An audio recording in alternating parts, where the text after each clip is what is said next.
ಎಲ್ಲ ಕನ್ನಡ ಕುಲಕೋಟಿಗಳಿಗೆ ಹೃದಯಪೂರ್ವಕ ನಮಸ್ಕಾರಗಳು. ಶಂಕರ್ ನಾಗ್ ಮಿಂಚಿನಂತೆ ಮಿಂಚಿ ನಮ್ಮಿಂದ ಮರೆಯಾದ ಈ ಪಾತ್ರಸದಂತ ನಟ ನಮ್ಮನ್ನು ಬಿಟ್ಟು ಹೋಗಿ ಸುಮಾರು 36 ವರ್ಷಗಳೇ ಕಳೆದಿವೆ. ಆದರೆ ಈಗಲೂ ಸಹ ಕನ್ನಡ ಚಿತ್ರರಸಿಕರ ಮನೆ ಮನೆಗಳಲ್ಲಿ ಅಚ್ಚಳಿಯದೆ ಉಳಿದಿರುವ ನಮ್ಮ ಶಂಕರಣ್ಣ 1979ರಲ್ಲಿ ಒಂದಾನೊಂದು ಕಾಲದಲ್ಲಿ ಎನ್ನುವ ಚಿತ್ರದ ಮೂಲಕ ಕನ್ನಡ ಚಲನಚಿತ್ರ ಲೋಕಕ್ಕೆ ಪಾದಾರ್ಪಣೆ ಮಾಡಿದರು.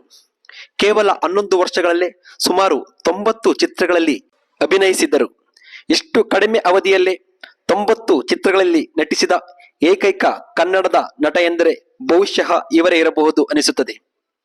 ಸತ್ತ ಮೇಲೆ ಮಲಗೋದು ಇದ್ದೇ ಇದೆ, ಬದುಕಿದ್ದಾಗ ಏನಾದರೂ ಸಾಧಿಸು ಎನ್ನುವ ಮಾತನ್ನು ಹೇಳಿ ಆ ಮಾತಿಗೆ ಬೆಲೆ ಸಿಗುವ ಹಾಗೆ ನುಡಿದಂತೆ ನಡೆದು ನಮ್ಮನ್ನೆಲ್ಲ ಬಿಟ್ಟು ಅಗಲಿದ ಕರಾಟೆ ಕಿಂಗ್ ಶಂಕರ್ ನಾಗ್ ಅವರು ಇವತ್ತು ನಮ್ಮ ಜೊತೆ ಇದ್ದಿದ್ದರೆ ಇನ್ನು ಎಂತೆಂಥ ಸೂಪರ್ ಹಿಟ್ ಚಿತ್ರಗಳನ್ನು ನಮಗೆ ನೀಡುತ್ತಿದ್ದರೋ ಗೊತ್ತಿಲ್ಲ.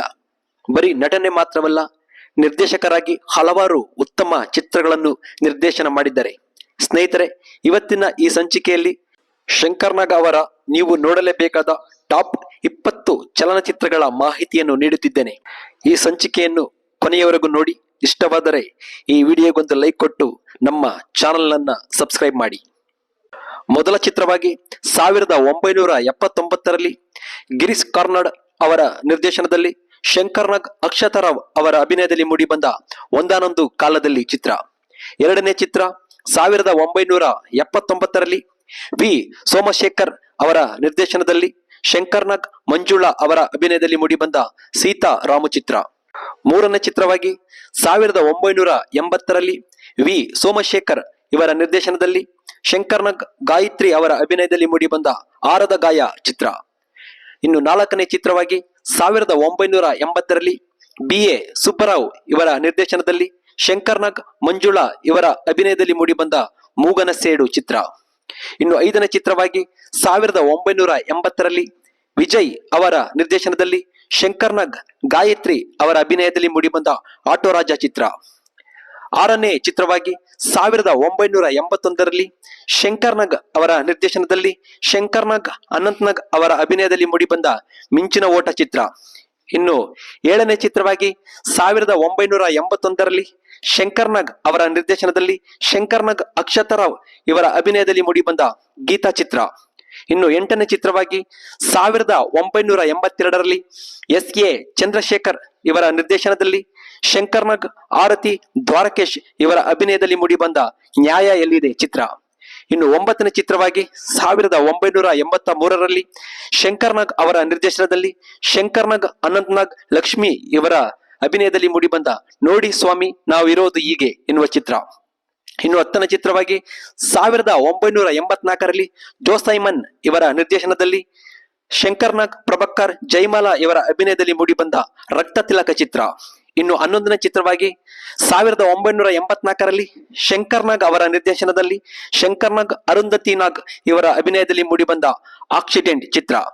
ಇನ್ನು 12ನೇ ಚಿತ್ರವಾಗಿ 1985ರಲ್ಲಿ ಭಾರ್ಗವ ಇವರ ನಿರ್ದೇಶನದಲ್ಲಿ ಶಂಕರ್ ನಾಗ್, ಗಾಯತ್ರಿ ಇವರ ಅಭಿನಯದಲ್ಲಿ ಮೂಡಿಬಂದ ವಜ್ರಮುಷ್ಟಿ ಚಿತ್ರ. ಇನ್ನು 13ನೇದಾಗಿ 1987ರಲ್ಲಿ ಪೆರಾಲಾ ಇವರ ನಿರ್ದೇಶನದಲ್ಲಿ ಶಂಕರ್ ನಾಗ್, ಭವ್ಯ ಅವರ ಅಭಿನಯದಲ್ಲಿ ಮೂಡಿಬಂದ ಲಾರಿ ಡ್ರೈವರ್ ಚಿತ್ರ. ಇನ್ನು 14ನೆಯ ಚಿತ್ರವಾಗಿ 1988ರಲ್ಲಿ ಪಿ ನಂಜುಂಡಪ್ಪ ಅವರ ನಿರ್ದೇಶನದಲ್ಲಿ ಶಂಕರ್ ನಾಗ್, ಭವ್ಯ, ಅಂಬರೀಶ್ ಇವರ ಅಭಿನಯದಲ್ಲಿ ಮೂಡಿಬಂದ ಸಾಂಗ್ಲಿಯನ ಭಾಗ 1 ಚಿತ್ರ. ಇನ್ನು 15ನೆಯ ಚಿತ್ರವಾಗಿ 1989ರಲ್ಲಿ ಪಿ ನಂಜುಂಡಪ್ಪ ಅವರ ನಿರ್ದೇಶನದಲ್ಲಿ ಶಂಕರ್ ನಾಗ್, ಸುಮನ್ ರಂಗನಾಥ್ ಅವರ ಅಭಿನಯದಲ್ಲಿ ಮೂಡಿಬಂದ ಸಿಬಿಐ ಶಂಕರ್ ಚಿತ್ರ. ಇನ್ನು 16ನೆಯ ಚಿತ್ರವಾಗಿ 1989ರಲ್ಲಿ ಮುದ್ದುರಾಜ್ ಇವರ ನಿರ್ದೇಶನದಲ್ಲಿ ಶಂಕರ್ ನಾಗ್, ಭವ್ಯ ಅವರ ಅಭಿನಯದಲ್ಲಿ ಮೂಡಿಬಂದ ಜಯಬೇರಿ ಚಿತ್ರ. ಇನ್ನು 17ನೇ ಚಿತ್ರವಾಗಿ 1989ರಲ್ಲಿ ಸುನಿಲ್ ಕುಮಾರ್ ದೇಸಾಯಿ ಇವರ ನಿರ್ದೇಶನದಲ್ಲಿ ಶಂಕರ್ ನಾಗ್, ದೇವರಾಜ್, ವನಿತಾ ವಾಸು ಇವರ ಅಭಿನಯದಲ್ಲಿ ಮೂಡಿಬಂದ ತರ್ಕ ಚಿತ್ರ. ಇನ್ನು 18ನೇ ಚಿತ್ರವಾಗಿ 1990ರಲ್ಲಿ HR ಭಾರ್ಗವ ಇವರ ನಿರ್ದೇಶನದಲ್ಲಿ ಶಂಕರ್ ನಾಗ್, ದೀಪಿಕಾ ಇವರ ಅಭಿನಯದಲ್ಲಿ ಮೂಡಿಬಂದ ಹೊಸ ಜೀವನ ಚಿತ್ರ. 19ನೆಯ ಚಿತ್ರವಾಗಿ 1990ರಲ್ಲಿ ಡಿ ರಾಜೇಂದ್ರ ಬಾಬು ಇವರ ನಿರ್ದೇಶನದಲ್ಲಿ ಶಂಕರ್ ನಾಗ್, ಅನಂತ್ ನಾಗ್, ಭವ್ಯ, ಗಾಯತ್ರಿ ಇವರ ಅಭಿನಯದಲ್ಲಿ ಮೂಡಿಬಂದ ರಾಮರಾಜ್ಯದಲ್ಲಿ ರಾಕ್ಷಸರು ಎನ್ನುವ ಚಿತ್ರ. ಇನ್ನು 20ನೆಯ ಚಿತ್ರವಾಗಿ 1990ರಲ್ಲಿ ಪಿ ನಂಜುಂಡಪ್ಪ ಇವರ ನಿರ್ದೇಶನದಲ್ಲಿ ಶಂಕರ್ ನಾಗ್, ಭವ್ಯ ಇವರ ಅಭಿನಯದಲ್ಲಿ ಮೂಡಿಬಂದ SP ಸಾಂಗ್ಲಿಯಾನ ಭಾಗ 2 ಚಿತ್ರ. ಸ್ನೇಹಿತರೆ, ಶಂಕರ್ ನಾಗ್ ಅವರ 90 ಚಿತ್ರಗಳು ಒಂದಕ್ಕಿಂತ ಒಂದು ಭಿನ್ನವಾದ ಚಿತ್ರಗಳೇ. ಆದರೆ ಟಾಪ್ 20 ಚಿತ್ರಗಳನ್ನ ಇದನ್ನ ಆಯ್ಕೆ ಮಾಡಿ ಈ ಸಂಚಿಕೆಯಲ್ಲಿ ತಿಳಿಸಿದ್ದೇನೆ. ಈ ಎಲ್ಲ ಚಿತ್ರಗಳು ಯೂಟ್ಯೂಬ್ನಲ್ಲೇ ಫ್ರೀಯಾಗಿ ಅವೈಲೇಬಲ್ ಇದೆ, ನೋಡಿ ಅಂತ ಹೇಳುತ್ತಾ ಇವತ್ತಿನ ಈ ಸಂಚಿಕೆ ಇಷ್ಟವಾಗಿದ್ದರೆ ಈ ವಿಡಿಯೋಗೊಂದು ಲೈಕ್ ಕೊಟ್ಟು ನಮ್ಮ ಚಾನೆಲ್ ಅನ್ನ ಸಬ್ಸ್ಕ್ರೈಬ್ ಮಾಡಿ. ಎಲ್ಲರಿಗೂ ವಂದನೆಗಳು. ಜೈ ಹಿಂದ್, ಜೈ ಕರ್ನಾಟಕ ಮಾತೆ.